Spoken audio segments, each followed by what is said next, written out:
What's up, everybody? Peter Gilmore here for a very late night video. Not very late, but late night video right here on the Peter Gilmore YouTube wrestling channel, youtube.com/Peter Gilmore. Thank you all for watching on this late Wednesday night. And you know what that means. Time for another video right here on the Peter Gilmore channel. Thanks for watching on this October the 26th, 2022, or if you're watching on the replay, October the 27th, 2022, as we're rolling on to the end of this month, starting on Monday with Halloween.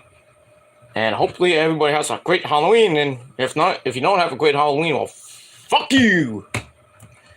And pretty much it as we begin November on Tuesday. And we're getting closer and closer till the start of the holiday season, which is basically right after Halloween. So, we got all that. But thank you for joining me. Make sure you like the video, stick that thumb straight up to you know what, and subscribe to this channel and all my other channels, which are down in my pants in the description box below. And as always, follow me on Facebook, follow me on Twitter and Instagram if you're real. If you're not, get the fuck out. But if you're real, an actual real person, and if you're not, if you're just a fake ass bitch, get the hell off my channel. Get out of my life. I don't need you. That's all I gotta say.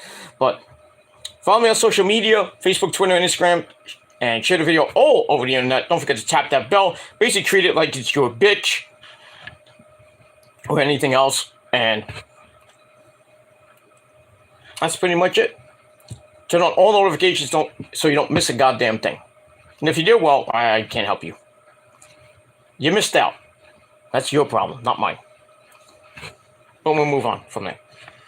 All right, ladies and gentlemen, on this Wednesday, late Wednesday night, early Thursday morning, to wherever you may be in the other side of the world, October the 26th, 2022, like I said, if you're watching on the replay, October the 27th, 2022, it is time, motherfuckers, and I hope you had a great Wednesday, and if not, well, just too bad for you. I had a pretty meh day, you know, but it is what it is. You know, I had a day off, and I had to do some errands, and then I went to physical therapy, and then came home, went to sleep for a little bit, and then I watched Dynamite! And then that's it. Then I had my sensible dinner, and then I laid down in my bed with the missus, and then took a short nap, and now I'm kind of up, and I want to finish this review, and then go and have a late night snack, and then go to bed. And that's it. All right, so we're going to make this pretty, hopefully short and sweet, but we'll see what happens with that. And that's it. Come in the chat if you want. If not, get the fuck out. But you can't, because if you have to be subscribed for 2 weeks. But some of you are, some of you trolls are subscribed to me for 2 weeks, but you're going to be gone for that. So, but it is what it is. Anyway, let's move on. All right. Let's get to your Dynamite review for tonight. And tonight's show was, some people thought it was mid. I thought it was pretty good, decent, not great. I mean, we'll have to see what the rating is come tomorrow or by Friday. But in any event, speaking of ratings, Raw did a 1.6. Ouch. For probably one of the worst Raws in the Hunter-Stephanie McMahon era. And Hunter wasn't even there. I know he's still, dealing with the COVID and everything. I hope he gets better. Blah, blah, blah, blah, blah, blah, blah, blah. And he comes back soon, because if SmackDown's going to be like what Raw was, but we'll see. I think SmackDown's going to be good because Roman's on it. So, I mean, Roman brings ratings. I mean, come on. He's a tribal chief. We must acknowledge him. Like the prophecy, we're the ones. We'll always be the ones, whether you like it or not. No matter what happened to me over the last 3, almost 4 days now, getting close to a week, prophecy is still number one. And all you people that have been doing videos about me are number 2s. And it is what it is. But I am owning up to my mistakes, and today I started on the road to recovery and we'll see what happens with all that. But it's not going to be easy. It's just one day, so it's going to take a long time. It's going to take at least 6 months to at least a year or two for me to get back to my mental state and everything. But, you know, but I'm going to get better. I promise you that. It's just going to take a while. And even if my reputation was shot and I lost a ton of friends and a few subs here and there, I'll get them right back. I know I'll get them right back. Not the friends, but the subs. I wish all the people, you know, that turned their back on me and decided not to be with me anymore. I wish them all well. But it is what it is, you know. I you know, I want to quickly make an announcement, and the whole thing with a certain Discord thing I said that I wish, like Chase and everybody else that turned their back on me, I wish they died and got COVID. That was just heat in the moment stuff. I don't wish death on many people. I mean, some people deserve it, but, you know, other people don't. But like Jason, Double Z, and everybody, especially Eric and everybody, you know, like that. So I know. Even if I say I'm sorry, I mean, it's not gonna matter. It's just like, it's another fake apology. Blah blah blah blah blah. We're just gonna let it go, you know. But you don't know what I'm dealing with, and I'm gonna prove that tomorrow. Probably tomorrow early afternoon, because I got things to do tomorrow night because it's my dad's birthday, so I'm going to do that. So I'm going to do that probably sometime early, mid-afternoon on the Shadow Slayer channel. So I'll go live for a little bit. I'm not going to go too long because I got things to do. But yeah, so I'm going to give it like a final recap of the last couple days and kind of tell you why I went to a humongous mental rage and everything about the pedophilia shit, which I never admitted to, and the whole cat raping thing, which is blown out of proportion as it is, because everybody takes what I say so seriously, and spins their own narrative and have their own opinions, but my opinions always matters the most. So. But it is what it is. So I'm gonna talk about that, and I'm gonna talk about why I went to a humongous mental rage, because I'm dealing with a lot of personal shit on the side of everything that's been going on with all these disgusting mutants. But it is what it is. They're gonna get their karma. I guarantee that. But if I got karma, I got karma before many times, but I've always rose above it. And I will rise again like the mighty phoenix. And I will show you all. I'll show you all. That's all I'm going to say. Be ready. Because the prophecy will rise again. We will rise again. It will still be the greatest thing since sliced bread. All right, let's move on. Enough for that, but not that. I'll talk more about that later tomorrow on the Shadow Slayer channel. All right, so tonight's AEW Dynamite came your way from the Chartway Arena in Norfolk, Virginia, or as we say in the business, Virginia, where a lot of virgins live, or in other states too. Because they still can't get real pussy, and they're like 20, 30 years old, still can't get it. But I digress. Anyway, so our commentary team, as always, is a man behind the mask, Excalibur, the man from Red Hook Brother, big Met fan too, Taz, Brother, and the very legendary, the very evil, and very legendary man himself, Tony Baloney Schiavone. And we also had Renee Paquette in the back, along with Alex Varvez. So we get that. All right. So very interesting show. Lots of things happened, actually. We even saw the Elite, but not really. We didn't see them, but they're there. And the little thing that we saw, I don't know, it wasn't really a segment. It was like a video with them, and then it just shows their pictures just disintegrating. And then they show the AEW logo with the E and the Elite just like disintegrating. So a lot of people like, what was the meaning of that? Although they're gone for good? I don't think so. I think the Elite, Kenny and the Bucks are coming back at full gear. I really think they're coming back at full gear. This whole thing with Punk and the Bucks and Punk and the Bucks and Kenny and that schmuck Ace Steel, who that guy really should be put in jail, because I heard on Ringside News today that I think it was Punk or him, he kicked the door, and the door hit Punk's dog Larry right in the face. Now, like I said, I didn't read all of it, but I don't know if it was Punk or Ace Steel did it, or it was just the Bucks did it. Like I said, it's just one thing after another with this fucking thing that happened 2 months ago. And we don't know when they're coming back because there's still legal ramifications coming out of this. And now Punk's back on social media. Oh, by the way, happy birthday, CM Punk. Wonder what AJ Lee got you. Certainly wasn't Pute, but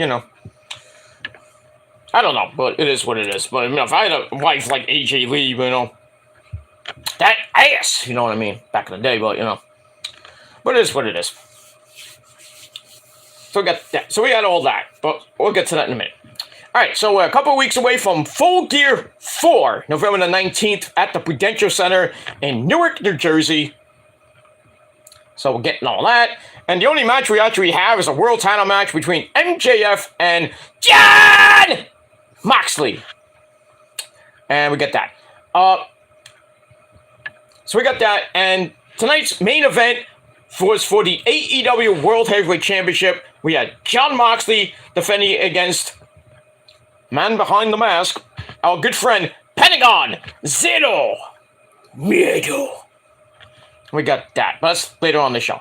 But we start off with the Pyro. We're live from Virginia, and we start off with tag team action. We had the Jericho Appreciation Society coming out.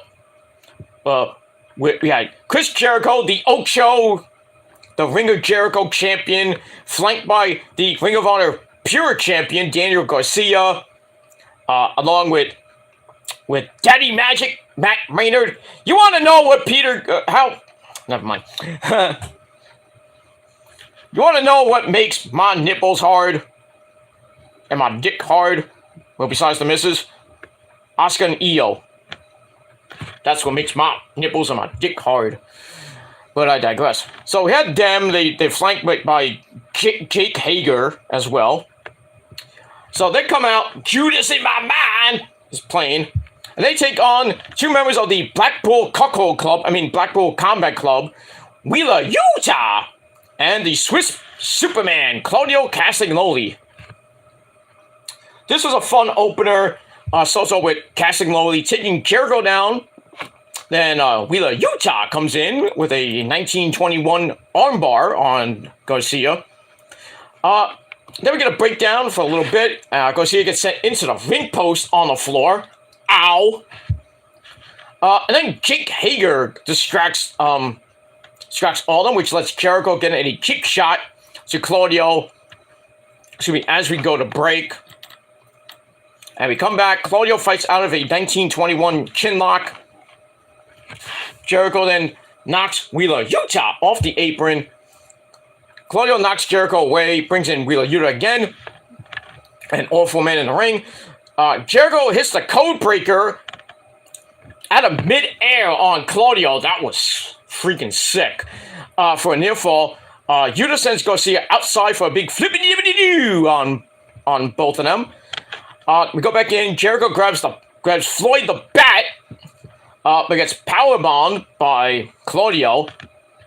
Daniel Garcia tries to break up the Superman swing of doom. But Claudio puts him in an airplane spin and spins and spin, my friends. So we get an airplane spin and the spin of doom at the same goddamn time. The fans are like, "Wow!" That was crazy. So after that, Claudio picks up Jericho, hits the neutralizer. 1, 2, 3. The Blackpool Combat Club get the win in just under 12 minutes. I'm shocked that Jericho took the pin in that one. I was thinking it might be Garcia, but... So, Claudio pins the Ring of Jericho champion. Oh, that's going to lead to, but... We'll see what happens with that. So, pretty damn good match. I gave it 3.25 out of 5 stars. And we get that. But then, after the match, we go right to the back, right by the gorilla position where the wrestlers go up the stairs and then down, out to the ramp and everything, out to the ring. We have Bryan Danielson, our good friend. Yes! He is pissed! When isn't he happy? Well, besides, playing with his kids and Renee. Not Renee. Yeah, not Renee, sorry. Brie Bella. Brie mode! So Bryan Danielson talks about being frustrated by everything that's been going on as of late,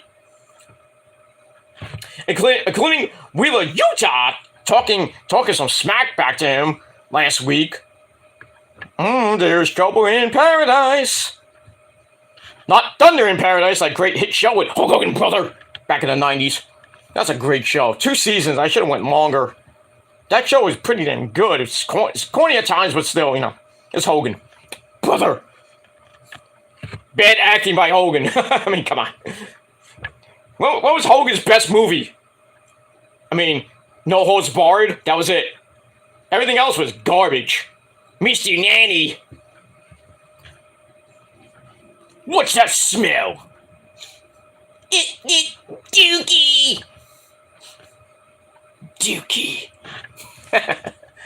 That movie's stupid itself. Anyway, so Daniel Bryan's pissed off at Wheeler Yuta talking back to him last week.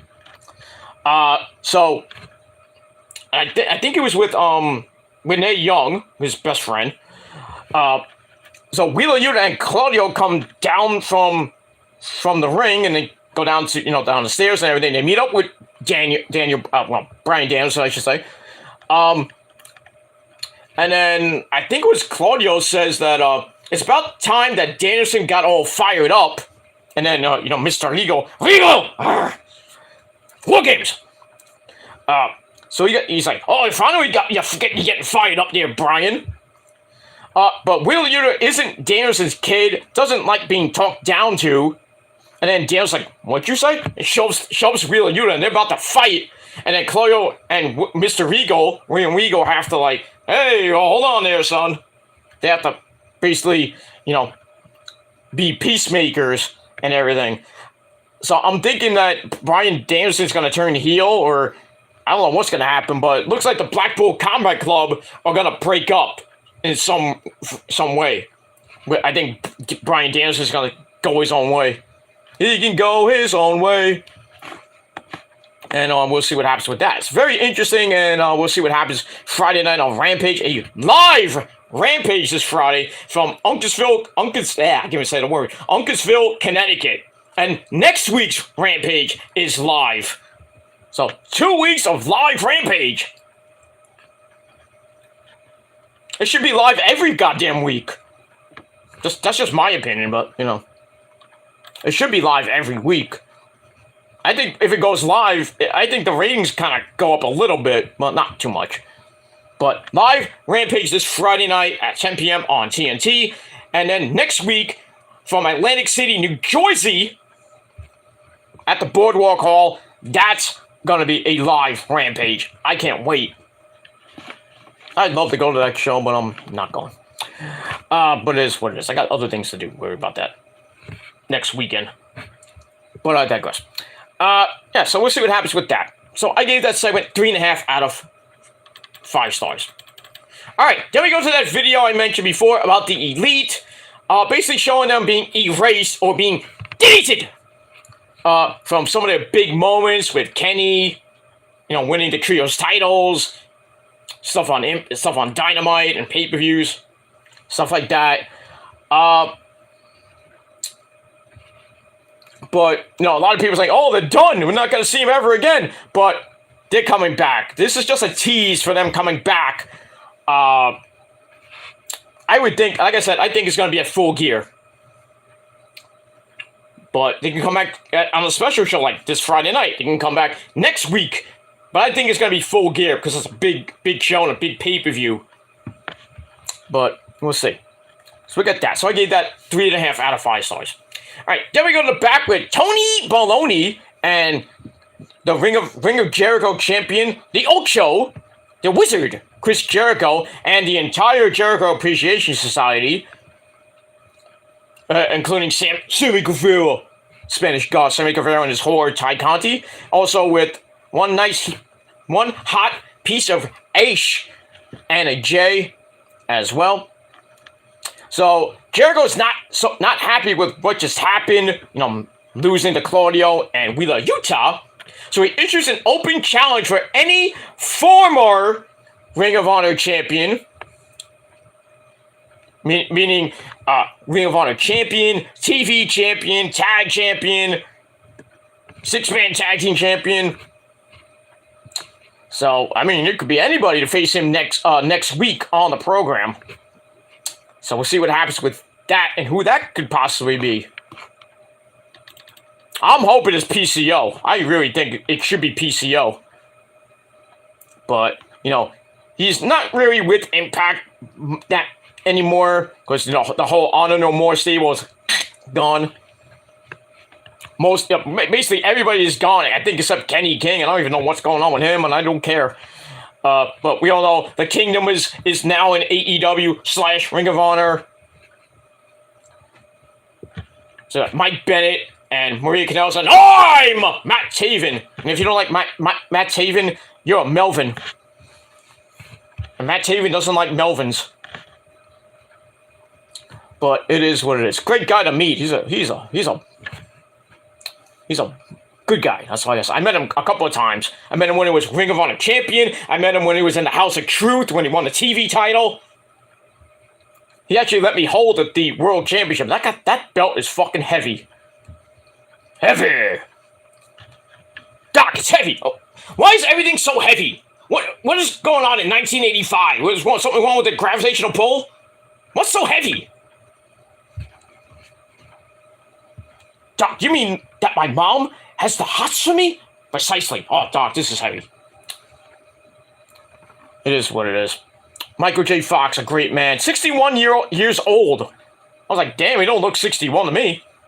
But, big ups to him. I read an article about him today that he's still struggling with Parkinson's disease and getting older. He's 61.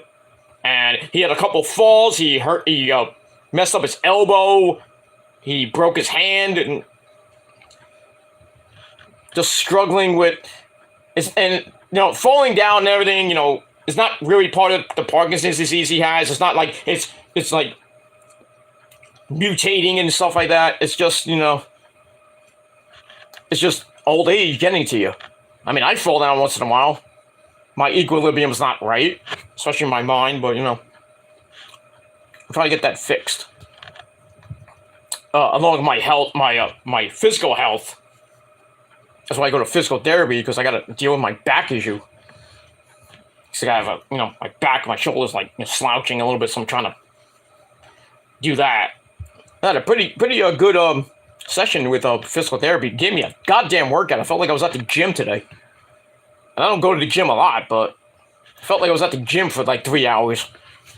But it is what it is. But good day. A good day.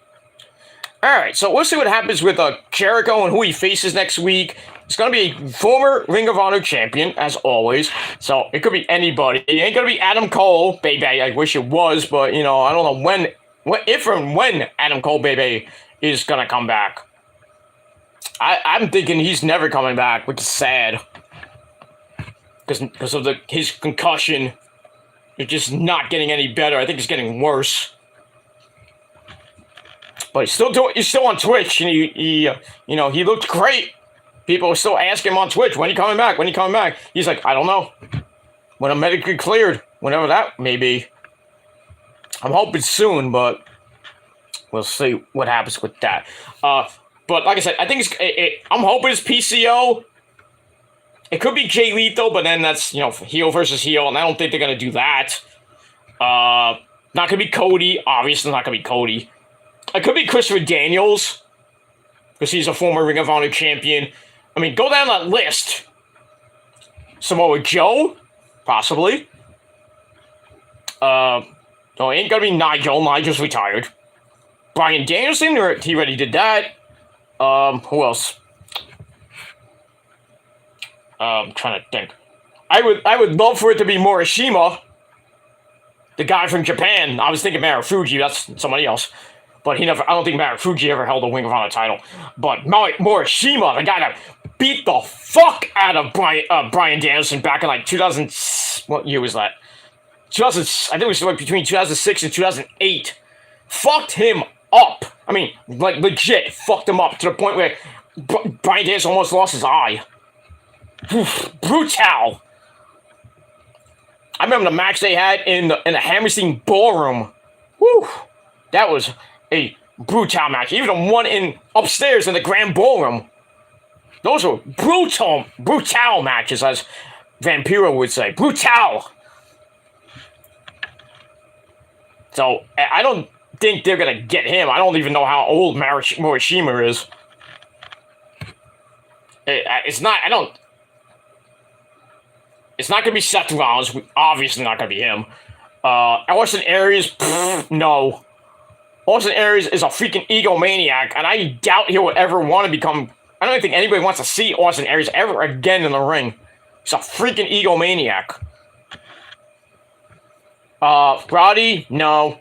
Eddie Edwards, possibly. Davey Richards.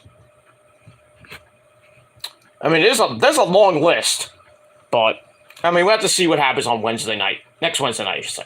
So I give that segment 3.25 out of 5 stars, and we'll move on. All right.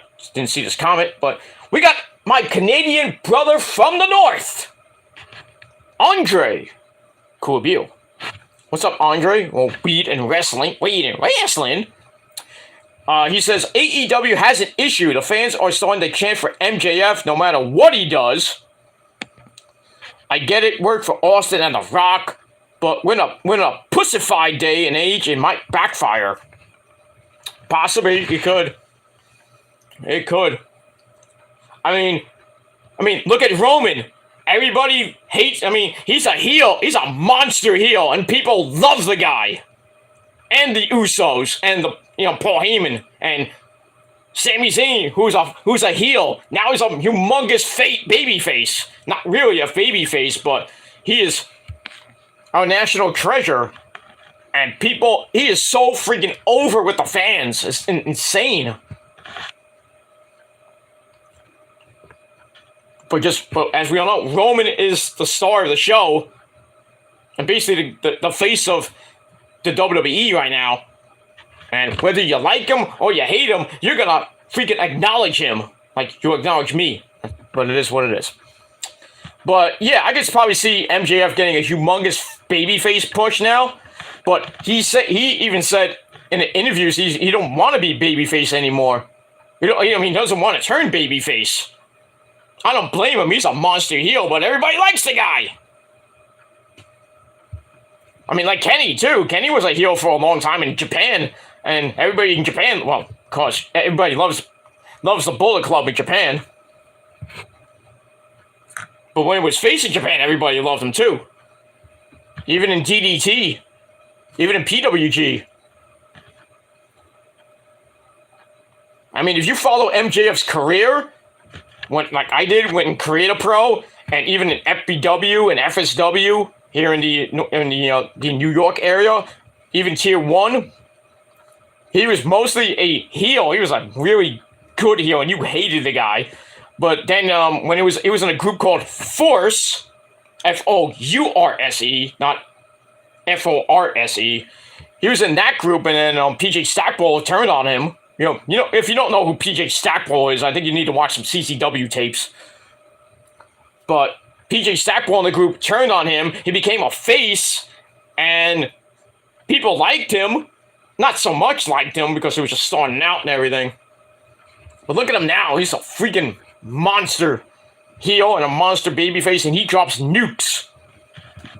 Because I'm MJF, and I drop nukes. I think he's probably one of the best talkers in the business right now. Not the best, but one of the best. But that's just my opinion, but it is what it is. We move on from there. But good question. Good comment there, Andre. Thank you. But I kind of agree that, I mean, the fans are going to cheer him, especially when he wins the world title. If he does win the world title at Full Gear, I'm hoping he does, but there's a part of me saying that Moxley's going to win, and then MJF's going to get a rematch, maybe a winner is coming 3. I think it's 2 or 3. No, I think it's 3. If he's in December the 15th, I think it is. So we'll see what happens with that, or they do it on New Year's Smash, or maybe they just, I mean, I don't know. They maybe go another couple months, and then MJ finally wins the belt at Revolution. But I really think he should win it now, because I'm not feeling Moxley's reign. This is his 3rd freaking reign as championship, and the last 2, well, the second one didn't last that long. That's like a week, and this reign has lasted going on 2 months now. Yeah, 2 months. November. Yeah, going on about 2 months. Almost going on 2 months. So it'll be another short reign, but I think it's MJF's time to shine, and I think he's gonna win the belt, hold it till all through next year, and he says the bidding war 2024, but from what I'm hearing, Tony Khan's gonna give him an extension. I think he deserves that extension. I really don't think Hunter and Tony Khan are gonna have a bidding war, because I think Tony Khan has way more money than what Hunter can give them. I mean, but it's up to MJF in the end, but let's see. Alright, move on. Alright, then we go to our second, this is match number 2, right? Let me just check my notes here. Yes. Alright, so we go to match number 2. It's a non-title match, but it's for a future shot at the AEW tag team titles that the Acclaimed have. So we had Swerve in Our Glory, our good friend Prince Idol's cousin, Swerve Strickland, or I say Swerve Strickland, whatever you want to call him, and Keith Lee. They take on the IWGP, AAA, and Ring of Honor tag team champions, the top guys, FTR Forever, the Revival, and this was a pretty damn good match. About to start the match, and then the Acclaim came out with Daddy Ass! Scissor me, Daddy Ass! So he comes out, well, they come out, I should say, and basically they grab some chairs and they sit down on the ramp, and I'm like, I'm waiting for Max Caster's rap, like, yo, listen, yo, we didn't get a rap, we got gypped. What happened, Max? You couldn't find any good lyrics? I guess, I don't know. Maybe you didn't want to cut a rap to save time for the main event. I don't know, but kind of sad that we didn't get a rap. But anyway, they come out. Then you see the Gun Club, or the Guns, Colton and Austin Gunn at ringside cosplaying as FTR. Really bad, by the way. So we get that, and so we start the match off with Dax Harwood and Swerve. Swerve being gets wrestled down like some old school wrestling. Cash Wheeler comes in with a basic headlock, hands it right back to Dax Harwood. Then a shot to the ribs slows him down, so Keith Lee comes in, and FTR try to go for a quick win, go for the big rig. It gets blocked, and then Keith Lee runs both of them over, almost like it didn't like a pounce period. but he ran him over, and we go to break. We come back. Cash Wheeler kicks Keith Lee in the face, hands it right back to Dax Harwood, and then Swerve slipped off the ropes. Botch, maybe? Dax Harwood continues a middle rope high cross body. Then we get a dragon suplex. Gives Cash Wheeler a near fall on Swerve. But then Keith Lee comes in and crushes Wheeler for a near fall. Dax Harwood slingshot powerbomb Swerve. And then Keith Lee headbutts Wheeler. Almost said Wheeler Utah. Cash Wheeler for another near fall. We get near the end of the match. Both teams get up. Dax Harwood somehow manages to superplex Keith Lee. God damn that strength. Then Cash Wheeler turns that into a powerplex for a near fall of his own. Because I think he hit the superplex, and then Keith Lee landed and moved over on his back, and then I think it was Cash Wheeler came off the top rope with a big splash on Keith Lee's back. Now I don't know if that's supposed to be on his stomach. Maybe Keith Lee messed up a little bit. I don't know, but in any event, they get near fall out of that. Then we get a fruit roll up out of the corner, gives Dax Harwood a near fall, but then we see Swerve on the outside, and Cash Wheeler gets attacked by the Gun Club, and they're holding him back while Dax Harwood's on the ropes, and he's waiting for Keith Lee to get up, and then out of nowhere, Swerve hits him right in the balls. Axel, sure, no, hit him in the balls, and Keith Lee picks up Dax Harwood, hits the Big Bang Catastrophe, or Big Bang Attack, by our good friend Vegeta. I am the Prince of all Saiyans. So Keith Lee gets the win via the Big Bang Catastrophe in exactly 15 minutes. Match was pretty good. I gave it 3.25 out of 5 stars. And that's it. After the match, the Gun Club come in for a beatdown, and then the Acclaimed run down with Daddy Ass, and they save the day. And that's pretty much it for that. So, looks like we might see a Acclaimed Swerve and Lee rematch down the line, but I mean, you got FTR in the mix, and with the Gun Club, I'm thinking we might see a fatal 4-way match for the AEW tag team titles, or maybe a winner take all for all the titles, which I really don't want to see that, but unless FTR is going to win the AEW tag team belts and be quadruple champions, that's a lot of belts around your waist and shoulders. Hey, just ask Ultimate Dragon when he held 27 titles or something like that. Crazy. But we move on from that. Alright. After that, we go to the back with Renee Paquette and her special guest, one of her good friends, Saraya, or Paige. They're in the back, kind of reminiscing, saying, "Oh, you're here! Welcome to AEW! Oh, you're gonna have fun!" So they're reminiscing about the past, and then Dr. Britt Baker, say it with me now, DMD, baby! She comes in, talking some smack. It looks like they're about, her and Saraya are about to fight. And then Renee's like, no.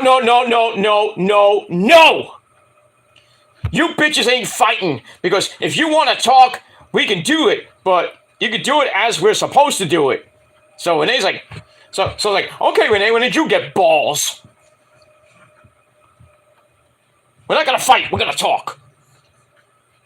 But we're not going to talk because next week, Renee's going to have a sit-down interview with Britt Baker and Paige. That should be very interesting. Very interesting, Smithers. So we'll see what happens with that. And we'll move on. So I gave that 3 out of 5 stars. And we'll move on. Alright, we got my good buddy from the UK, Will Rally Sport Rally, in the chat. What's going on, mate? How are you doing, sir? Or how you doing? How you doing? How you doing? Like Joey Tribbiani would say. Or Enzo. But fuck Enzo Amore. My name is Enzo Amore, and I'm a straight G and a bona fide stud, and you can't teach that. And this right here, this is Big Cass, and he's 7 foot tall, and you can't teach that. Bada boom, we're the guys in the room. How you doing? Well, Big Cass is doing pretty damn good in AEW. What are you doing there, Enzo? You banging any other chicks in Denver lately? But I digress. We'll move on from it. Fuck Enzo. But I digress. Alright, so we got that next week with Paige, Renee, and Britt Baker for a sit-down interview. So we got that. Alright, so we got Split Rallies here. Should be good match. DMD and Saraya. Hope Saraya wins. Yeah, Saraya's gonna win, obviously. I think that match is gonna happen at Full Gear. So, I mean, Paige needs the little seasoning. I know she needs to wrestle. I hopefully we won't see her on Dark or Elevation. I really don't want to see that, but I think she needs a warm up match. Maybe against, well, can't be Rebel because I think she's injured with her. I don't know if she's injured or she came out with a crutch. But I'm thinking maybe we'll see Jamie Hayter against Paige in her first AEW match. In her first match since basically 2015. So we'll see what happens with that, and we'll see Britt Baker versus Paige, first time ever at Full Gear. And I can't wait for that. Hopefully Paige looks like she hasn't lost any ring rust. But I mean, we'll see what happens with that. I'm okay, thanks. Well, that's good. Good for you. Hope you had a great day and a great Thursday coming up. I'm gonna have a great Thursday myself. Because I gotta work and I gotta go out tomorrow night. My dad's birthday is tomorrow. Also, birthday tomorrow is the lovely, the vivacious Kelly Osbourne. Her birthday is tomorrow. She will be 30. What's she gonna be? 37 years old, I believe. No, 36 years old. I think 36 or 37. So I think she was born in 86. I could be no. Damn, I have to look that up. I think she's gonna be 36. Let me just look this up. I think she's 36. No, she's gonna be 38. I apologize. Her birthday's in 1984. So as of right now, happy birthday to my so-called sister, Kelly Osbourne. 38 years old and good-looking woman who's gonna have a baby boy in a couple months with her dad. I mean, Sid Wilson from Slipknot, who basically looks like, could be her dad. Not Ozzy, of course, but he's my age actually. Sid Wilson's my age. He's 45, but her and Sid, been longtime friends, and now, they started dating and everything, and Sid Wilson knocked her up. You bastard! Should have been me. Really should have been, I mean, when I saw Sharon back in 2000 doing the Prince of Darkness box set release party at Tower Records. Remember Tower Records back in the day in New York City? You know where it is. I went up, when I met Ozzy in this picture, I'll show it again. For you people that don't think I don't meet people. At this little thing here, after I met Ozzy, took the picture, Sharon and, I forgot his name, Colin, I think his name was Colin, I think he was like one of Ozzy's friends, back if you watch the Osbournes, you know who he is. I went up to Sharon and was like, Sharon, please let me marry your daughter, and she started like, back in the day, but, it is what it is. I mean, I met Kelly so many times. I met Kelly at backstage when Ozzy was headlining with Rob Zombie and In This Moment back in 2007. Good times. Good times. But it is what it is, and that's pretty much it. But happy birthday to my dad, and happy birthday to Kelly Osbourne. So me and the Osbournes have a lot in common. Kelly's the same birthday as my dad. I have the same birth month as Ozzy and Lemmy, and two members of this great band In This Moment. So, pretty damn good. I'm the adopted Osbourne. So I'm famous. Not really, but this one's. But happy birthday to you people. But we move on. Enzo is an MLW, isn't he? I have no idea. I don't watch MLW. I think he was there for a little bit. But whatever. Good point. Not had a match for years. 2015, 2016. That injury by Sasha. I think it was 2015. But, I mean, it wasn't Sasha's fault, really. It was just, a freak accident. She hit the turnbuckle, and Sasha, hit her, and her neck snapped. And then, basically, she was done. And, that was it. Her in-ring career was over, and then her personal life just started to disintegrate. Getting with that asshole, Alberto Del Rio, who luckily didn't knock her up.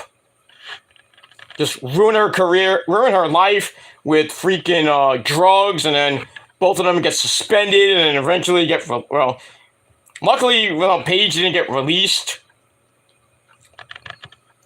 But she came back. She was she came back as the manager of the Kabuki Warriors. Asuka and Kairi, my first and second wife, along with Io, my third wife. But I was hoping that Io would be, part of that thing, But when Kairi went back to NXT and then teamed up with Io to form the Sky Pirates. But I was hoping Io would go to the main roster, be with them in a trio, and really reform the Black Lotus tribe. But I don't think we'll ever get that back. But but Paige is gonna come back, and she's gonna have her first match in 7 years, 6 to 7 years, and I can't wait for that. Oh my God! Oh my God, she looks younger, Kelly. I thought she was about 30-ish. Oh my God. Just call me Peter. If you look at pictures now of Kelly, not when she's about ready to pop her baby out, but you see her before she was before she had her baby. She looks amazing. She is an amazing woman. She had to deal with drugs, her weight problem, and everything. Now she's on a low sugar diet. She's not really eating a lot of foods that have a lot of sugar in it. Because she was when she had a baby, she had some type of thing which could have hurt the baby. I think it's I forgot what it is, a diabetic thing or whatever it is. I don't remember, but so she had to cut down on sugars. So she did that, and she looked great. She has a show on Access TV talking about the 80s, because she's born in the 80s. I mean, come on. She has two albums. She had 2 albums out. The second album was called Sleeping into Nothing. The first one's called Changes. She covered Changes with her dad. Not a great it's a good version, not as, the Black Sabbath version of Changes. She also covered I Wear My Sunglasses at Night by Corey Hart. Great version. Great. You talk about covers that are great. I mean, In This Moment has done great covers. I mean, there's one that I really don't like. That's We Will Rock You. Why did he put that on the album? But it is what it is. Oh, speaking of In This Moment, I did a video. I was going to put up a video tonight about the merchandise I got, but I'm going to do that. I'm going to try to do it tomorrow, or I might just save it for the weekend. But I found out this news earlier tonight when I was watching AEW, and the mighty in this moment. Well, members of the band sent me the news on my mighty Twitter machine. In this moment, they're done with the tour. The new album, which I have right. Well, let me take the chat. I can probably see it. This little ditty, Blood 1983, which came out this past Friday, which is doing pretty damn well. I think you all should buy this. And if you don't like heavy metal, fuck you, man. Go listen to Justin Bieber and jerk off to him. But yeah, this album came out. Great shit. But so they're taking time off now. Basically finishing up 2023, and they're gonna go into next year. And there was an interview with Chris Howarth and Maria Brink on Loudwire with the lovely Tony Gonzalez. Not that Tony Gonzalez. But yeah, Maria and Chris were talking about next year and the next album. It's going to be a live album. Their second live album of their catalog. The first one was Blood at the Orpheum, if you have the Blood Ultra Edition with the DVD. So we're going to have that. I don't know. It's going to be, I don't even know what's going to be titled. And but it's from a live show from, I guess, this current tour, which is going to be great. And also going to get a DVD of that. As far as a new studio album, I don't know if they're doing that, but from what I heard in this interview, that it's going to be a live album and a DVD coming out next year. We don't know when, but I can't wait for it. I cannot wait. The mighty in this moment. Great people. Love them. And if you don't like them, fuck you, man. You don't like my band? Well, fuck you, man. Pretty much. Alright, so we got that. But, yeah, Kelly did a great version of Sunglasses at Night. She also has one as a B-side. It's on, if you have the extended version of Sleeping in the Nothing. She does a great cover of Two of Hearts by, what's her name? I can't think of her name. I think it's Susie Q? Or something Q, I think it is. I have to look every goddamn thing up now. Stacy Q. I was close. Susie, Stacy, tomato. But she does a amazing version of it. I didn't even know about it until actually, somebody sent me when I was doing my radio show back in the day. Somebody sent it to me on, remember AOL Messenger or AIM? Somebody sent it to me. It says, "Hey Pete, you should listen to this. You should play it on your show." So like, what is this? And I didn't even know about YouTube back in the day until like early 2006 when my good friend John Wright told me about it. And that's how I made my first actual account, which is Human Killer 99. But so I got the video and I looked at it and I was like, "What is this?" And I see Kelly's the cover of Kelly's second album, and it says Two of Hearts, Kelly Osbourne. I'm like, no, she did not cover this song. And I'm hearing it. It's like a really better version than the original version, which Stacey Q made in the 80s. And if we all remember Stacey Q was hot back then. Remember Samantha Fox? Samantha Fox. I want to have some fun. That chick. Oh my God, Samantha Fox. She still looks good now. If you've seen any pictures of Samantha Fox, woo! She was hot then. She's hot now.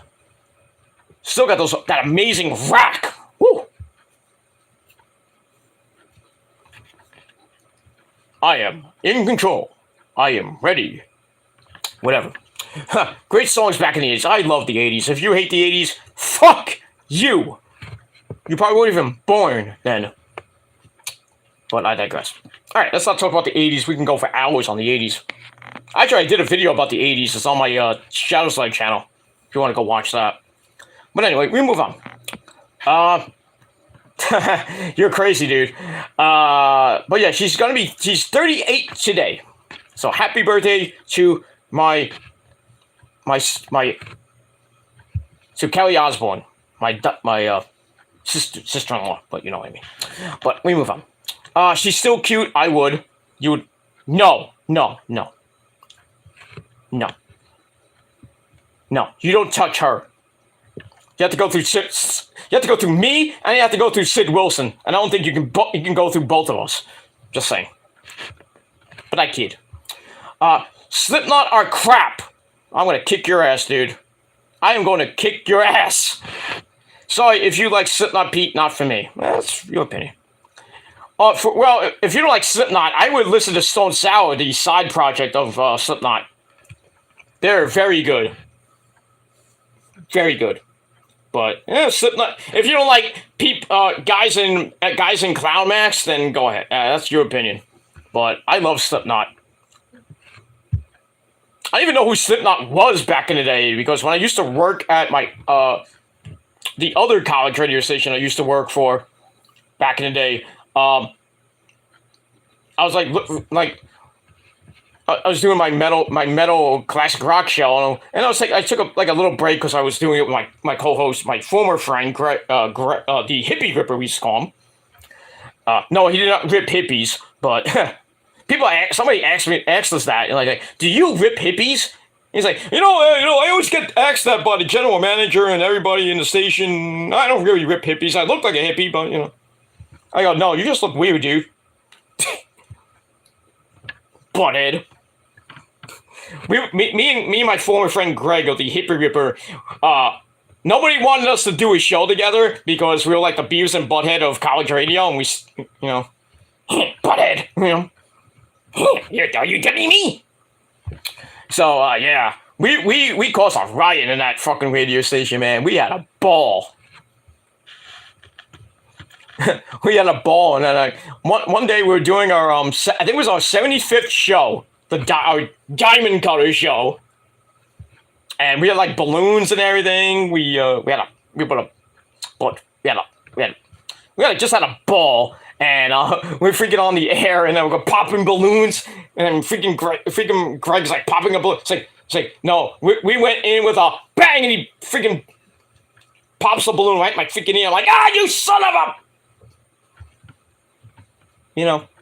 I couldn't curse because, and then, when we went off air, we didn't know at the time, but the freaking general manager we called the Lizard King came in and says, aren't you guys done yet? I'm like, get out of here, asshole. Fuck that guy, man. Everybody hated the general manager of that fucking station because he fired one of my friends just for no apparent reason. And then another guy asked at the staff meeting, he's like, why did you fire him? And then his girlfriend got really mad at him at one point, and she threw records at the guy, like zoom, like holy shit. And she got kicked out, and she almost got arrested. Good thing I wasn't there. I was like, holy shit, I'm out of here. Crazy days in my radio station back in the day. But yeah, I went in when I was doing the show, and I was looking through the crate of old CDs, just random CDs. I picked up the CD, and I see all these people in freaking clown masks and different masks. I'm like, what is this, circus music? And it says Slipknot. And I'm like, what the fuck is this? So I put it on, and I put on, I forgot what, I think I put on. Left Behind. That's the second album. Wait and Bleed, the first actual Slipknot song that was mainstream. And I'm like, this sounds good. So I didn't actually play it because I was like, all right, guys. Was it circus metal? There is an actual term called circus metal. I didn't even know that, but But in any case, yeah, I listened to it. I was like, okay, I might play it. But, so I took the CD home, and then I listened to it in full at home. I was like, oh yeah, I'm going to play this shit. This is some good shit. So I took it the next week, and I said, this is brand new music from a band called Slipknot. And I said, I was like describing the cover for these guys, like, these guys wearing clown masks. and they're doing heavy metal. So it was like a discovery thing. It's like, let me know what you guys think of the song, and then I got like freaking tens and thousands of calls. Like, what the hell is this? I was like, it's Slipknot. It's like, sounds cool. Play another song. I was like, okay. So like a couple hours later, I played another song from the album, but I had to bleep it. I had to like manually bleep the song because it's cursing in it, and that's a no on college radio, especially that station I worked on because it was on the actual actual FM dial, so it was part of the FCC rules and shit. But when I went to a different college, I went to Brooklyn College, it was basically on the website, and you couldn't really get in trouble for it because it's not FCC and anything like that. But so I cursed up a storm on that show. It felt like satellite radio, but without the satellite. But it is what it is. We got that. But yeah, if you don't like Slipknot, that's your opinion. I love Slipknot though. Slipknot's got a new album out. Good shit. Good shit. It's called The End So Far. So, it's their last few records. I think it's the last record on Roadrunner because they're now on they're gonna be on a new label. But no, because I think when they signed with Roadrunner, they had like a 7 or a 10. Not 10 because they haven't put out 10 albums. I think it's a 5 or 6 album deal with Roadrunner, and this is, I think, the last one. And they really want to get off Roadrunner. They've had some great years on Roadrunner. Even Stone Sour was on Roadrunner. I mean, Roadrunner still has great bands and shit on that label. But I should know because I worked for them. But I digress. Let me move on. Alright, I'm not gonna talk about Slipknot all day. Cool pick, bro. Ozzy is cool. Yes, he is. He must be 70s Ozzy. He's gonna be 74 in the beginning of December. Coming up a couple weeks. Ozzy's birthday. Gonna be 74 years old. He's still rocking. He'll be in a freaking wheelchair, freaking singing Crazy Train. He'll still be touring. Speaking of that, he's actually doing a virtual live show for Ozfest 2022. Because it's part of the Metaverse tour. I think it's like, I forgot what the dates are. I think it's like 3 days. I think it's like the 12th, 13th, and 14th, something like that. I mean, I'm not going to look it up, but yeah, Ozzy's going to be doing a virtual live show. That's going to be cool. I'm going to move on. But yeah, he's going to be 74. No 70, I'm going for, yeah, he quite a bit older than Sharon. Yeah, he's a couple years older than Sharon. Sharon just turned 70. She still looks good. Move on. Anyway, wrestling! Yay! Anyway, that Paige injury is quite easily the worst thing I've seen in the ring. She couldn't stand up. It was awful. And Sid Vicious off the... Don't even mention the Sid Vicious injury. Oh, that was sick. That was crazy. That made me almost legit throw up. That was bad. He came off the top rope, kicked Scott Steiner right in the freaking face, and then he just landed and his leg like... And then the ref was like, oh shit! And then everybody in the crowd, have you seen the video of that? Everyone's like, oh my god! Probably one of the most crazy and disgusting injuries I've ever seen in the ring. I know, I mean, I've seen people get dropped on their head and break their neck and shit. Like Sabu, like when Taz put Sabu through a freaking table with a dragon suplex. Or even before that, when Chris Benoit broke Sabu's neck. Back in the early 90s. I watched those videos, I'm like, ah! But yeah, that Sid Vicious one takes the cake. But yeah, it is what it is. Alright, okay, final comment, and we're going to get back to the review. Is it me? No, it's not you. Or has Renee Paquette just fit straight into AEW? She's great, and some reason got better looking. That MJF Renee promo was pretty damn funny. Yeah, I'm gonna get to it right now. Yeah, I'm gonna get to it now. Let me move on.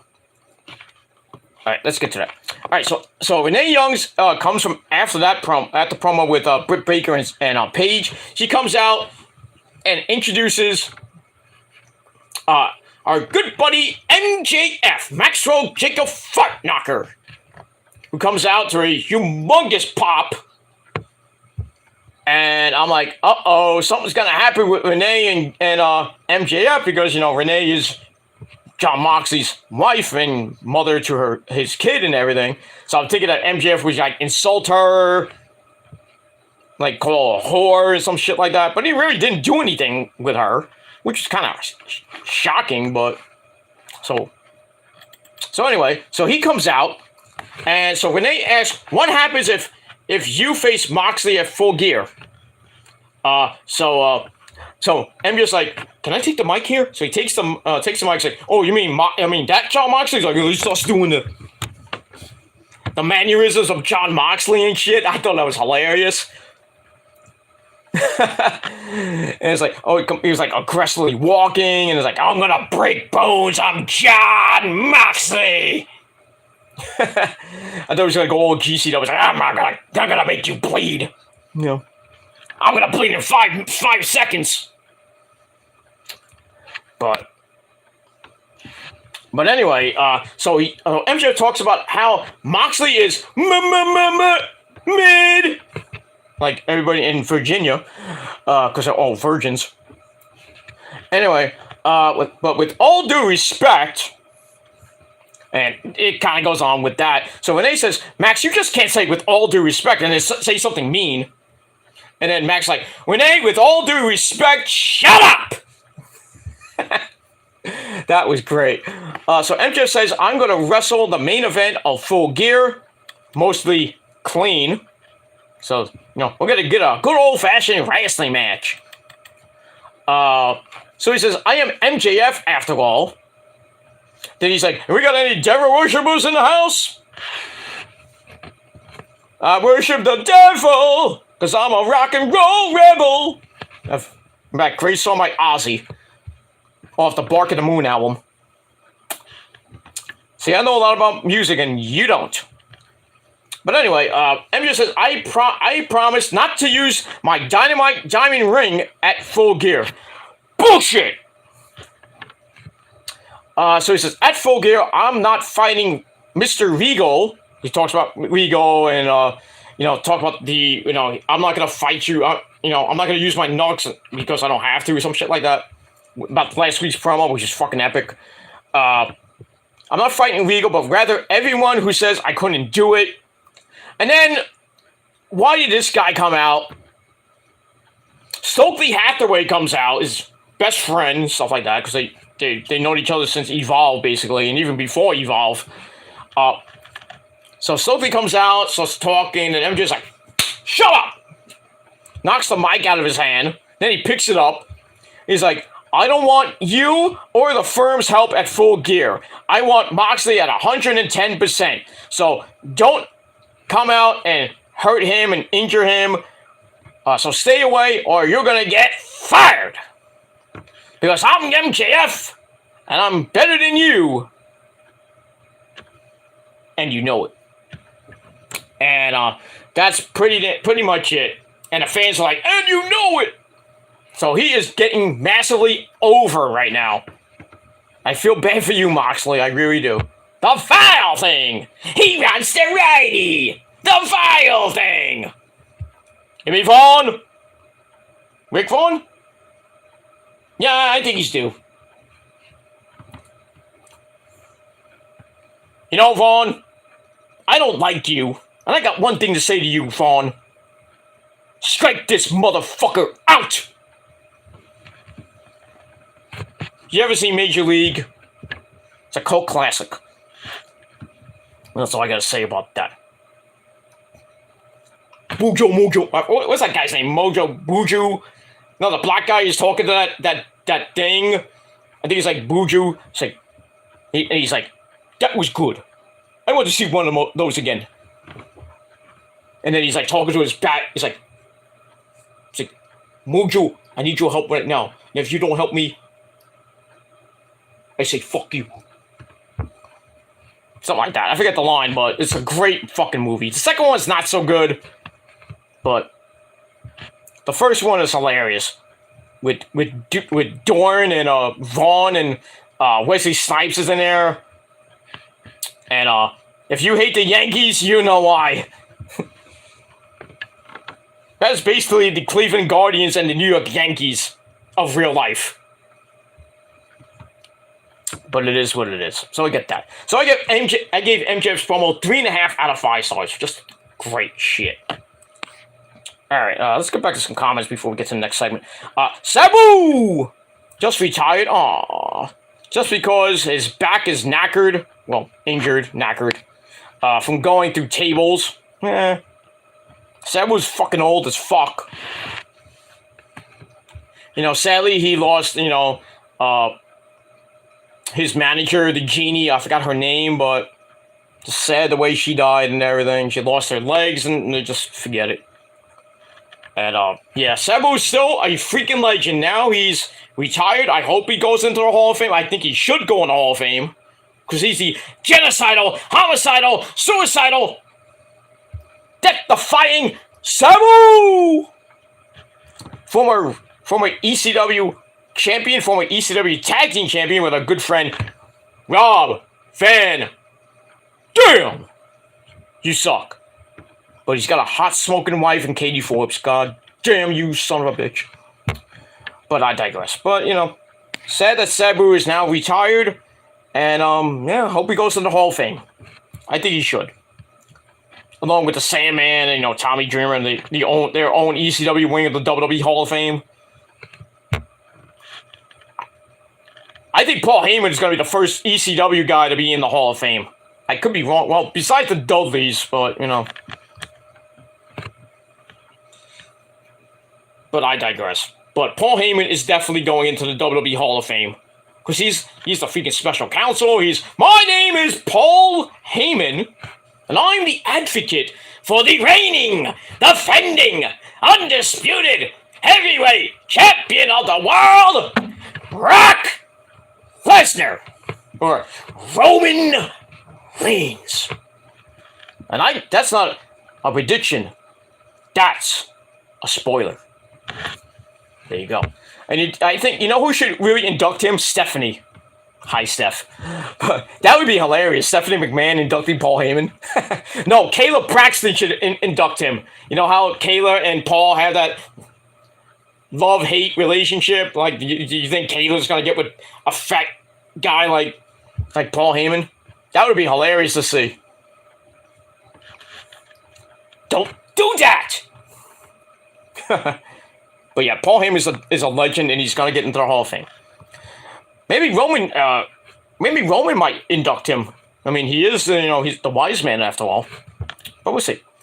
MJF easily winning Mox the grave. I hope so. I hope so. And I think if he does win, I think he's gonna hold it for at least a year. But we'll see. Do you remember when a fan took his headgear? He went crazy. Did you see that? Katie Forbes is gorgeous. Lucky RVD. Yes, he is. Sabu, last comment. Yeah, I did see that. Some guy took Sabu's headgear. You know, his, because he's, you know, he reminisces the Sheik. And he came up, you know, with the headband and the long cape. Somebody took that shit and he got pissed. And he fucked that guy up. Fuck that guy. I think Sabu took a spike and like, probably stabbed the fuck out of him. Then he took him to Japan and threw him into an exploding barbed wire cage. You never know. Sabu was a freaking legend in Japan.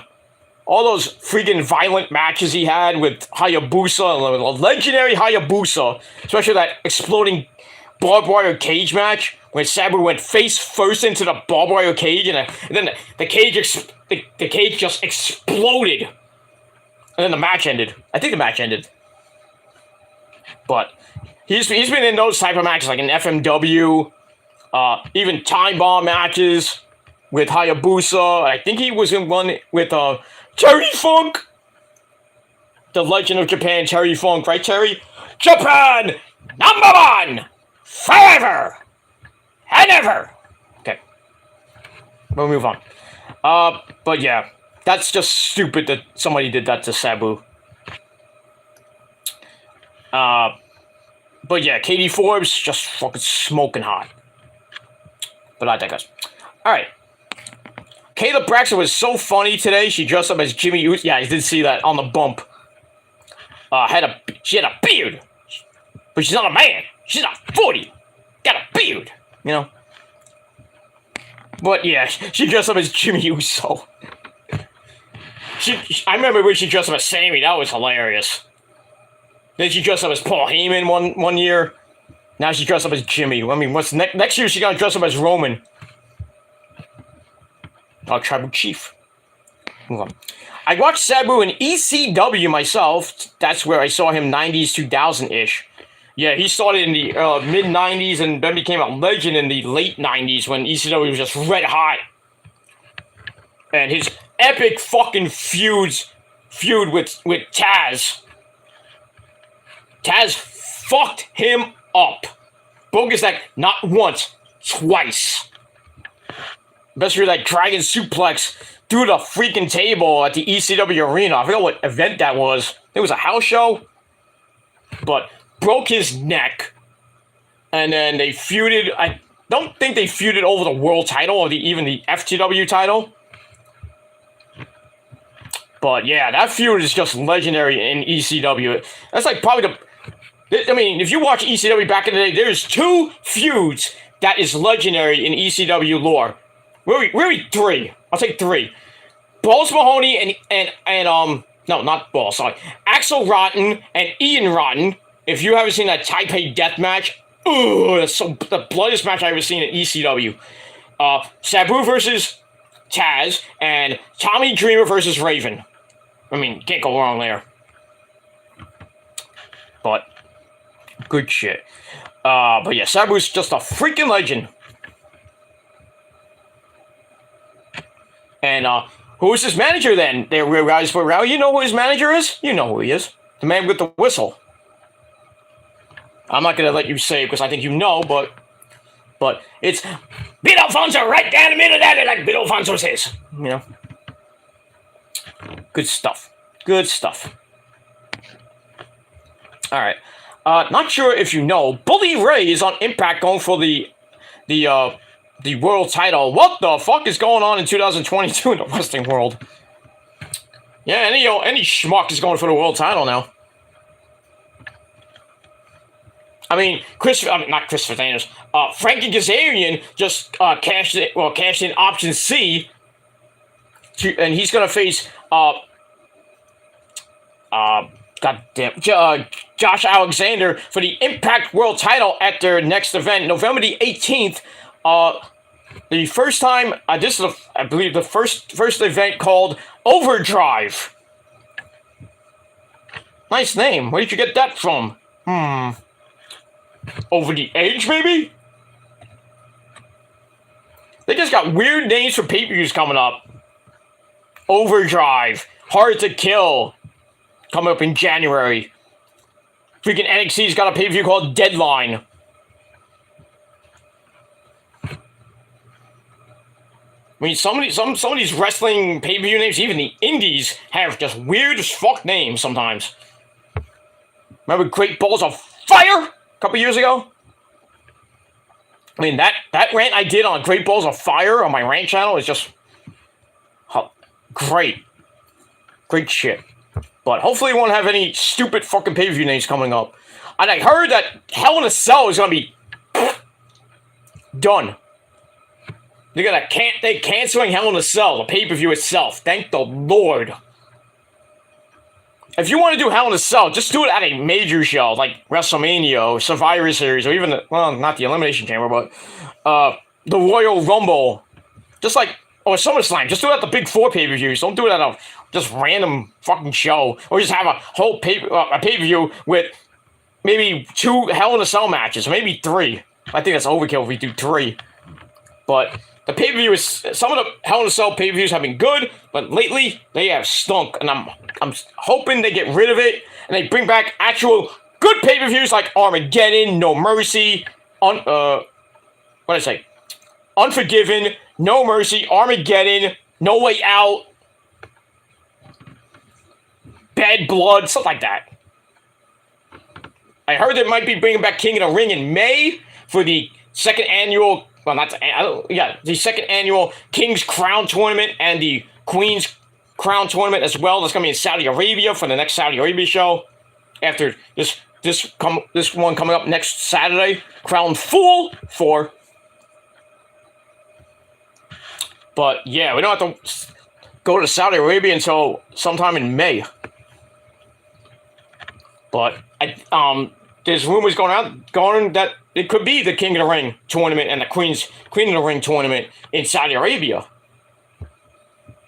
But you know, they're gonna do what they did last year, and they're gonna have the finals in Saudi Arabia, where we all know Selena Vega won the Queen's crown, and Xavier Woods became King Xavier Woods.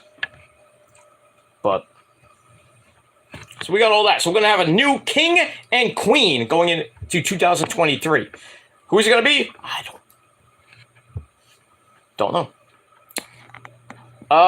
But yeah, Bully Ray has that Call Your Shot trophy, and you know, people say you know, if you watch, I don't watch Impact that much, but you know, he teamed up with Tommy Dreamer to face off against the Bullet Club.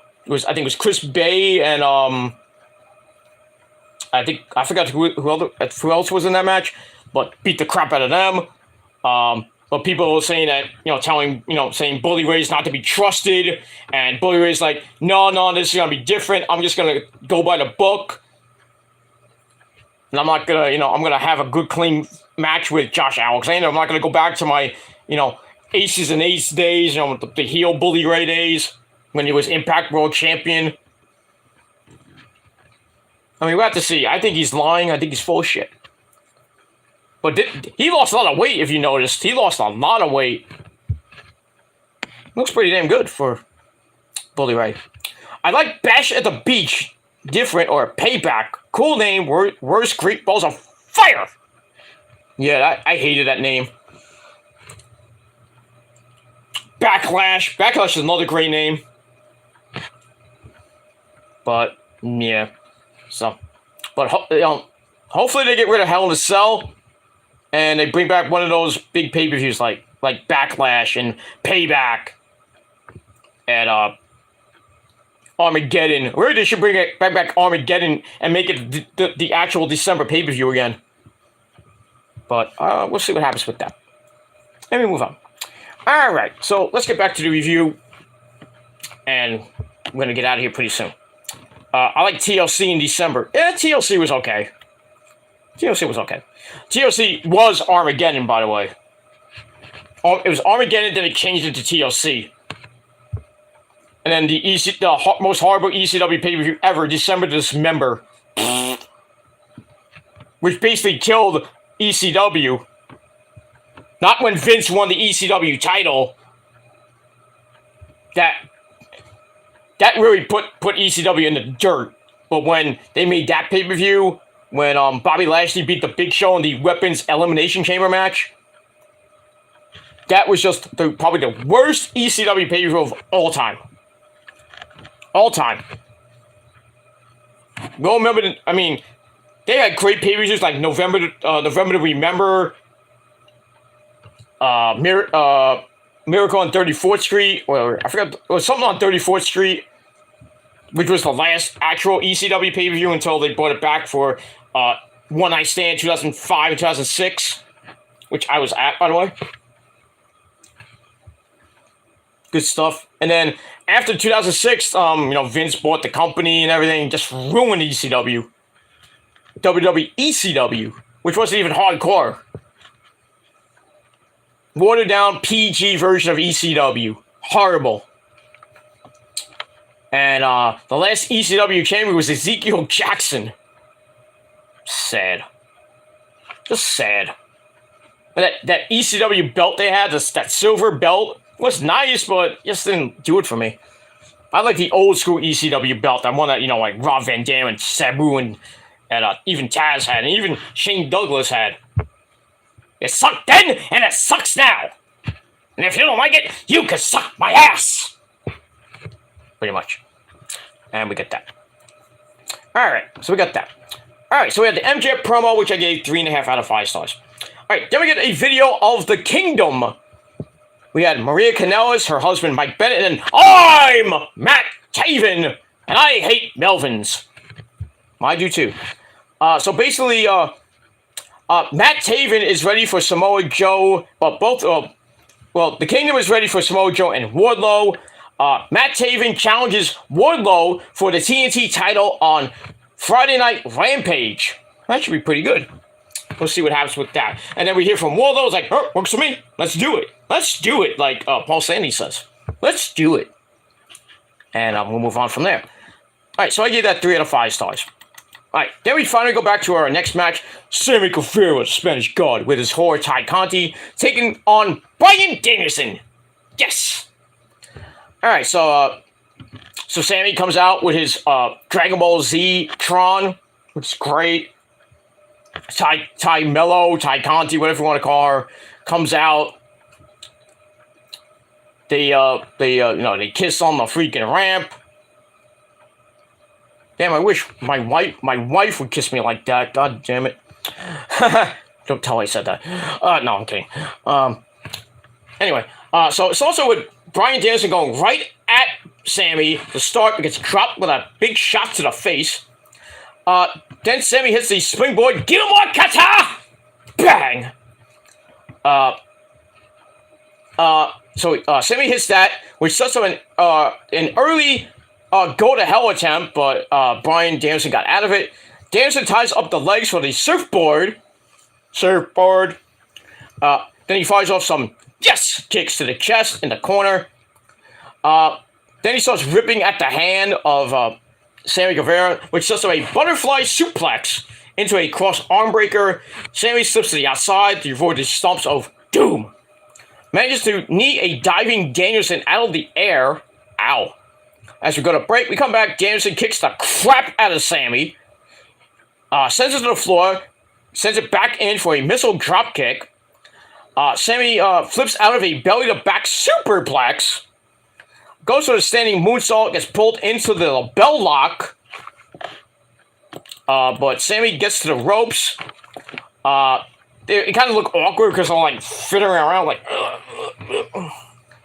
But anyway, Sammy breaks the hold. Danielson goes up top, only to get pulled out with a super Spanish fly. Joel Maxwell is going to love that. Anyway, Danielson gets back up with a shot of his own. Then the running knee plus Buzaiku kick. It looks like he was about to win a match, but Danielson's like, I'm gonna stop the shit out of him. So he starts doing that. Then the hammer and elbows right into the triangle choke, and Sammy Guevara passed out. Just under 15 minutes. So Bryan Danielson gets the win.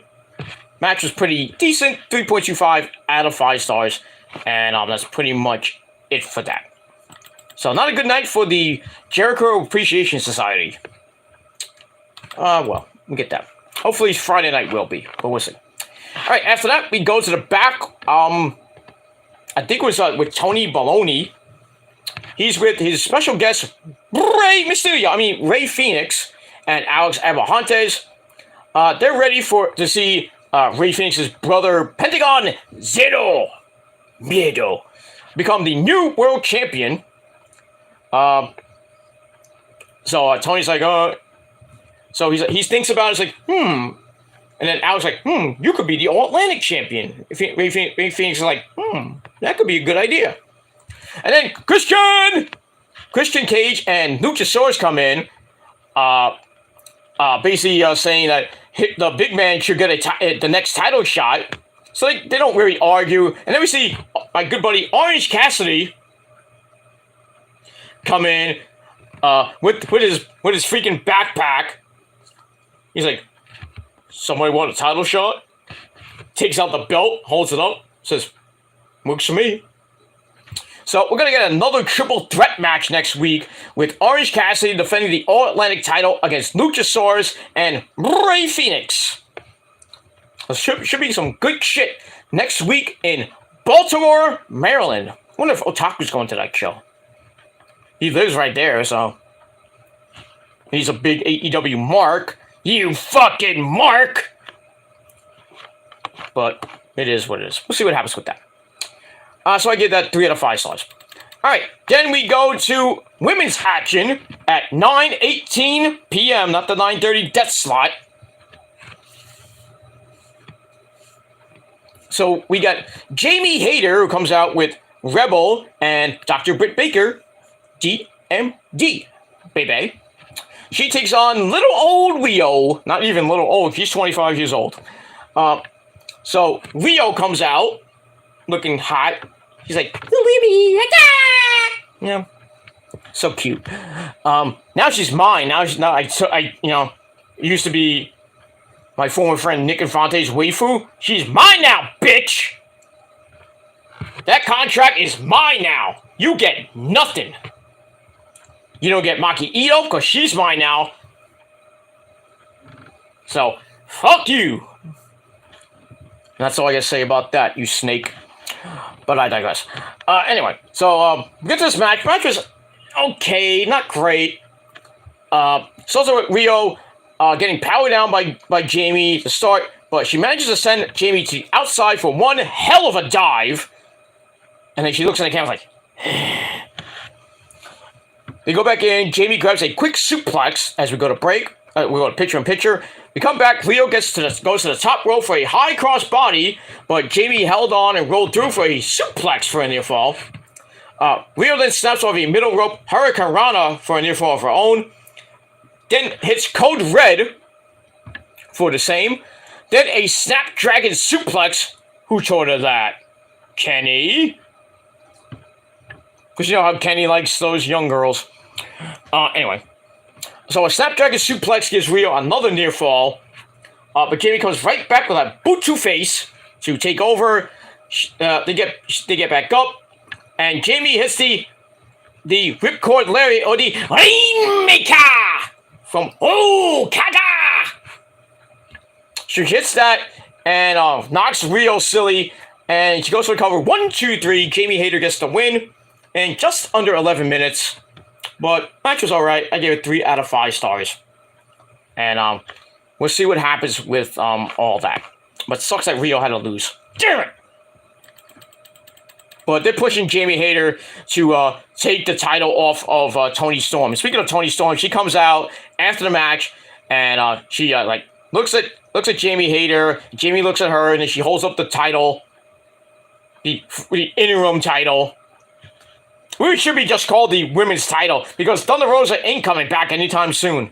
And people just don't really like Thunder Rosa anymore. Because people are saying she's not injured.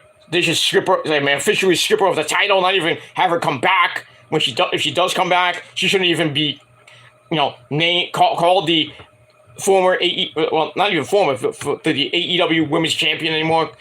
Because she really didn't vacate the title. She just said, I have to, leave for injury, and then they had a stupid tournament. So I really believe, Toni Storm in the interview said I should just have the interim taken off. And I think she's right. She should be just called the AEW Women's Champion. Like Moxley is now the AEW champion because he beat he won the Grand Slam tournament. It shouldn't be when if Punk does come back. Is he gonna bring back the title? We're gonna have another freaking unification match like we had it All Out, and then Punk gets hurt again. Nah, I don't want that. I don't want another unification match with Toni Storm and Thunder Rosa when Thunder Rosa comes back from injury, if she ever comes back. But that's it. So we got that. So Jamie Hayter and Toni Storm possibly for the AEW Women's Championship at Full Gear. But we'll see what happens on next week. All right, then we go to Renee Paquette in the back with Eddie Kingston, the man that needs a lot of anger management, kind of like me. So he's like, "It's very nice to see you there, Renee. I really want to curse right now, but I'm having a blast. Just let me curse, you fucking asshole. You know, he's ready to fucking blow another blood vessel. So he says, I'm great, having a blast, trying to control his anger. And then he just hypes up his good friend Pentagon for the main event. That's it. So I get a 2.5 out of 5 stars. All right, then we get a rundown of what's coming up on Rampage and next week on Dynamite from Baltimore. So on Dynamite, we got Matt Taven and Wardlow for the TNT title. We also got Madison Rayne taking on Ty Conti. I think we have another we got a tag team match. I thought I heard the Parker's name in there. Well, it is close to Halloween, so the chairman of the board, basically, not Parker. I don't know who he's teaming up with, and I forget against who. I think it's for the AAA tag team titles. I think I might have misheard that, but I could be wrong. But I think I heard the Parker's going to be on Rampage this Friday night. But we'll see.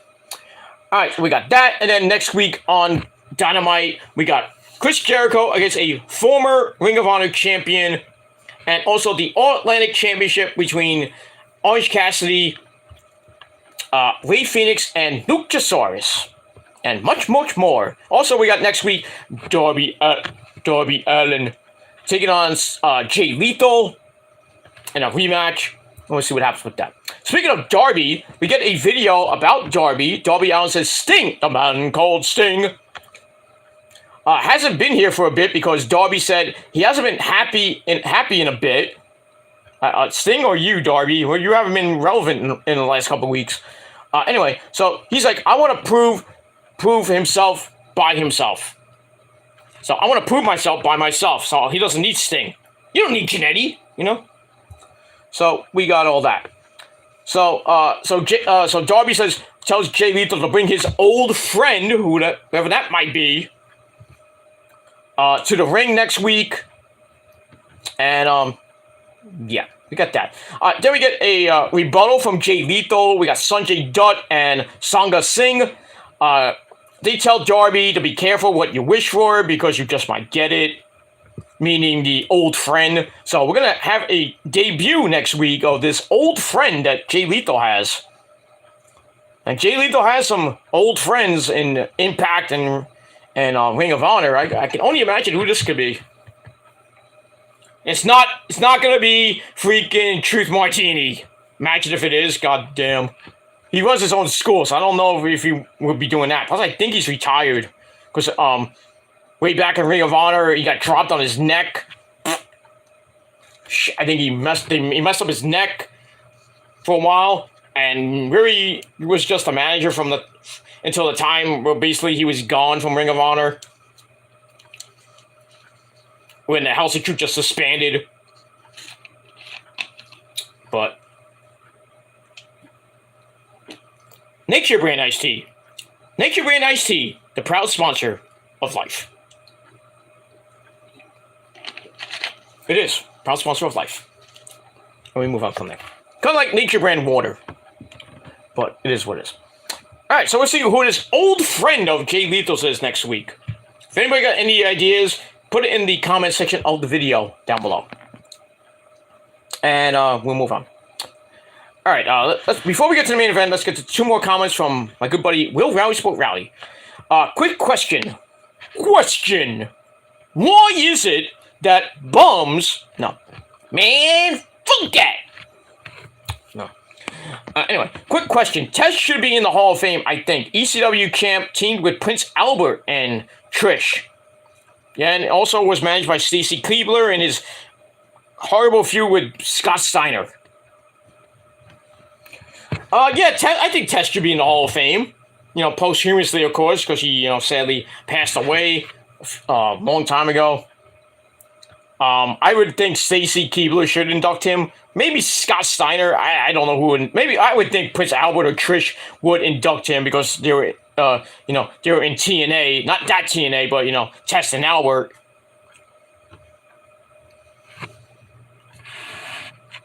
Yeah, I would put Andrew Test Martin in the Hall of Fame as well. So Trish could induct him. Albert could induct him. Even Stephanie can induct him. Remember when Stephanie and Tess were going out and they got married and Triple H ruined it? When that was actually when Stephanie and Triple H were legit going out. They did that whole angle where Triple H went to kind of drugged Stephanie. They went to Vegas. They got married in Vegas because what happens in Vegas stays in Vegas. So they got married in Vegas and then legally married a few years after that. And then later on that began what would become the McMahon Helmsley era. The first version. Now we got the second version. Well, actually, really the third version because we think the authority. So really, this is the third version of the McMahon Helmsley era. And I think this is going to hopefully be the best version, but Monday night was not so good, Al. But yeah. Think Stacy Keibler, manager, 2 legs go on forever. Holy crap. You're damn right. She's got legs galore. I know another person has legs galore. Whew, she's smoking hot too. But I digress. Alright, let's get to your main event of the night, and then we're going to get out of here. For the AEW World title, we got Pentagon Zero Miedo taking on Jon Moxley. Alex Abrahantes at ringside with Pentagon. So this was a pretty good match. We have an epic stare down to start. Then they start beating each other up. Big beefy men slapping meat. Then Pentagon busts out Zero Miedo. Gets a double middle finger in exchange. Like he puts his hand like this, and then Mark's like, okay, how about fuck you, dude. And then Pentagon's like, fuck shit. So they start slugging it out after a while. Moxley gets sent to the outside, and Moxley did not bleed in this match. We were all taking bets on how long Moxley was gonna bleed, and he didn't bleed in this match.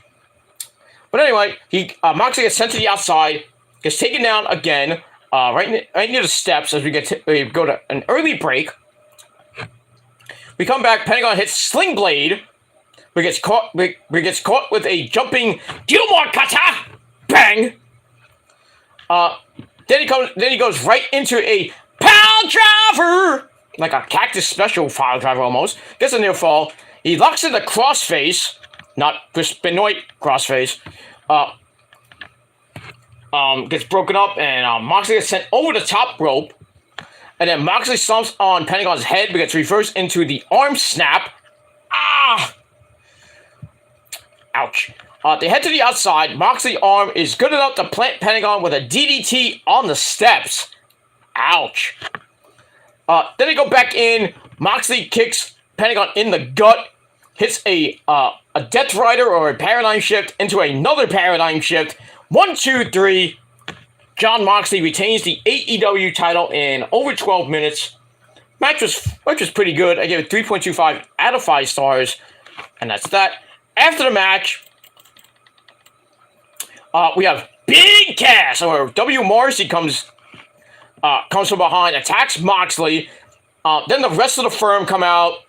All Ego, Ethan Page, Lee Moriarty, and the Gun Club with Stokely.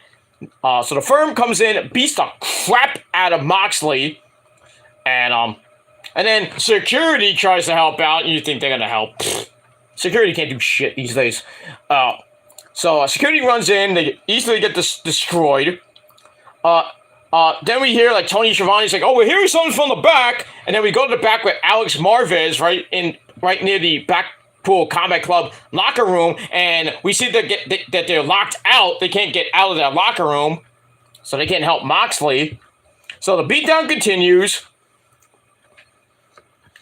Then MJF finally comes out, and he's kind of conflicted on what to do. So he's like, should I save him? Should I not? Should I be a prick and not do it? And then eventually he goes down to the ring and kind of like moves everybody. It's like, get away from him, you son of a bitches! You know. Then he goes over to Stokely and says, I told you not to touch him! And he goes, Yarr! Fired. So he fires the guy, and Stokely's like smiling away. Creepy bastard. So Stokely like starts smiling, and then out of nowhere, Ethan Page knocks him right in the face, knocks him down, and then the big beatdown on MJF. So they turn on MJF. So he gets beat down. They head to the floor. MJF tries to come back, but really, the numbers were just too much for him. And then W. Morrissey picks up MJF and choke slams him through the table to end the show. So, looks like MJF is turning into a face now. Going to be a good guy going against a Firm, which I think if he wins the belt, his first feud is going to be with one of the members of the group, probably like Lee Moriarty, because he's like the weak link, or maybe one of the Guns. And then he'll just go through the entire Firm, and probably the last guy he faces will probably be W. Morrissey.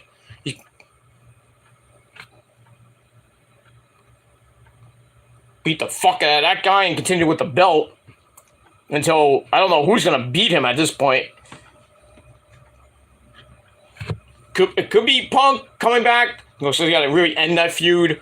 So Punk might get the belt back for the third time. Or he just holds it through the rest of 2023. Who knows? But we all get that. So this is the start of the full-fledged face turn for MJF. You know, he doesn't really want to be a babyface, but he's so over that he can pull it off. But we'll see what happens with that. So I guess they're going to have to turn Moxley heel then. I don't know how they're going to do it, but we'll see what happens with that. All right, so that ends Dynamite for this week. And, yeah, that's pretty much it. All right, so my final rating for Dynamite, a solid 7 out of 10 stars. Let me know what you guys think down below in the comment section of the video. And that's pretty much it. So, I'd like to thank Will Rally Sport Rally for coming in once again. Hope you have a great Thursday to you in England. And, pretty much it. Also, like to thank my good buddy from my Canadian brother from the north, Andre Corbeil, for coming in as well. Thank you so much. And anybody else who watched, thank you for the free view, assholes. And pretty much it. Thanks for watching, everybody. And I'm Peter Gilmore. I am signing off for the night. I will be back tomorrow afternoon for another edition of The Shadows Lair, episode number 39.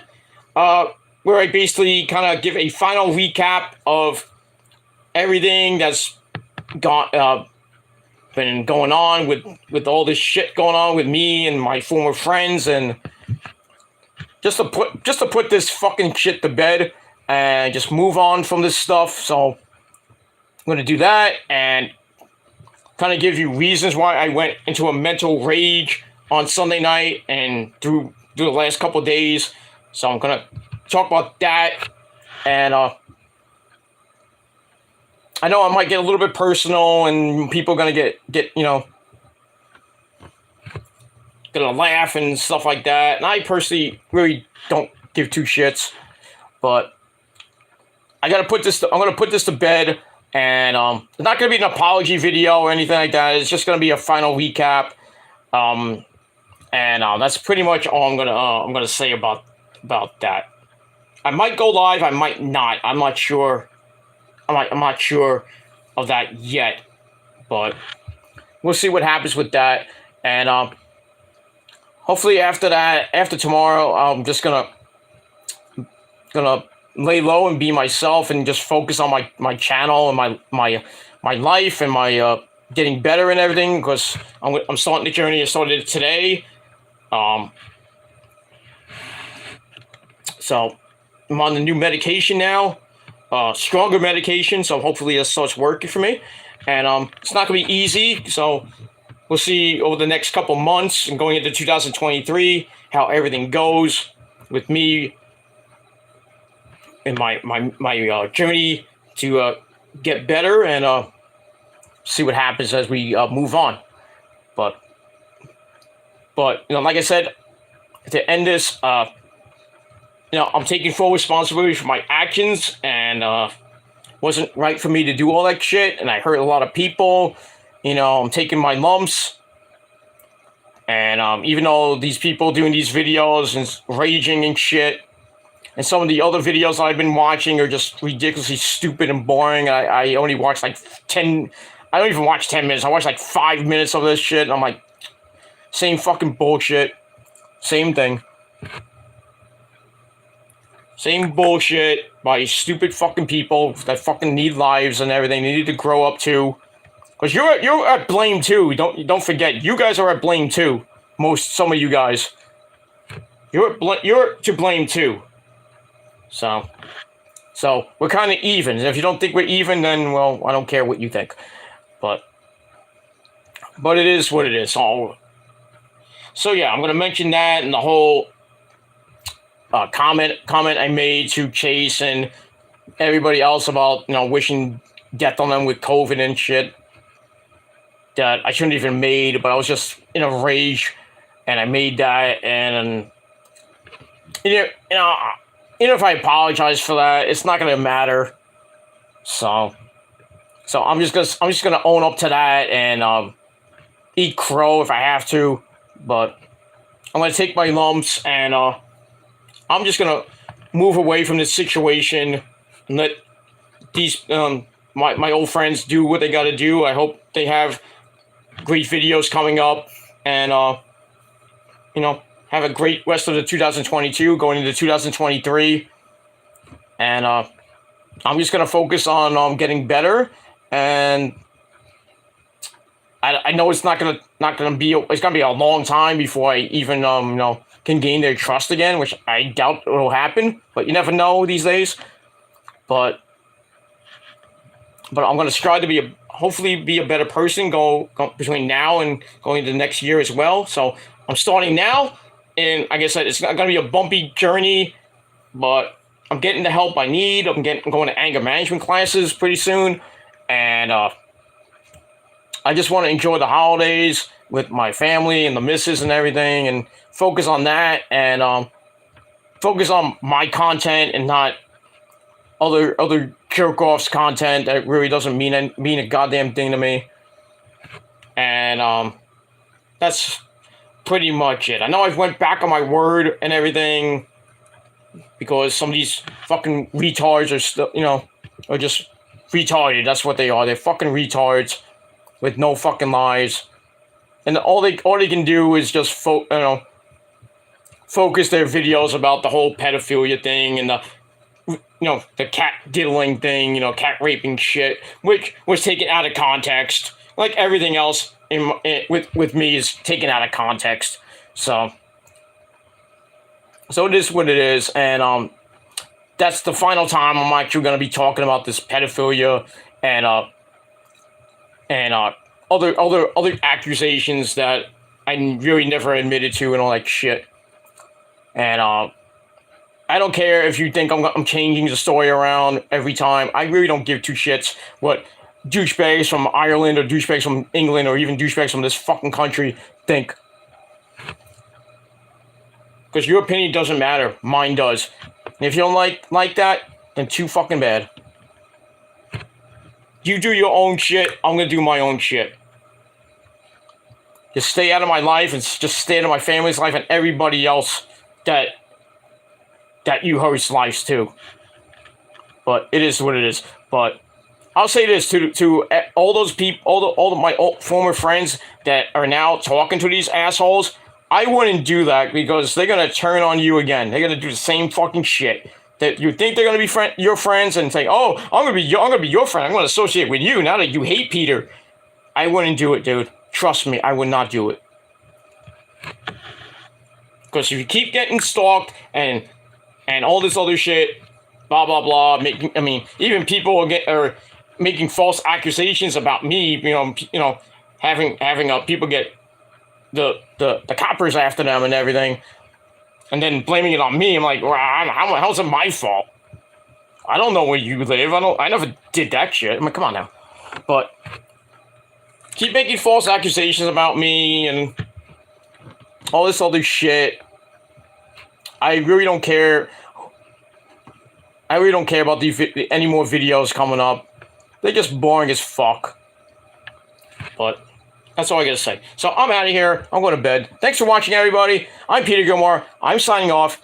Peace out. Rock on and rock hard with your cookoot. And if you're not down with that, well, that's just too goddamn bad. That's pretty much it. Not down with that? I got 3 fucking words for you. Fuck you, man. And that's it. I'll see you guys tomorrow sometime. Maybe we'll go, like I said, I might go live. I might not.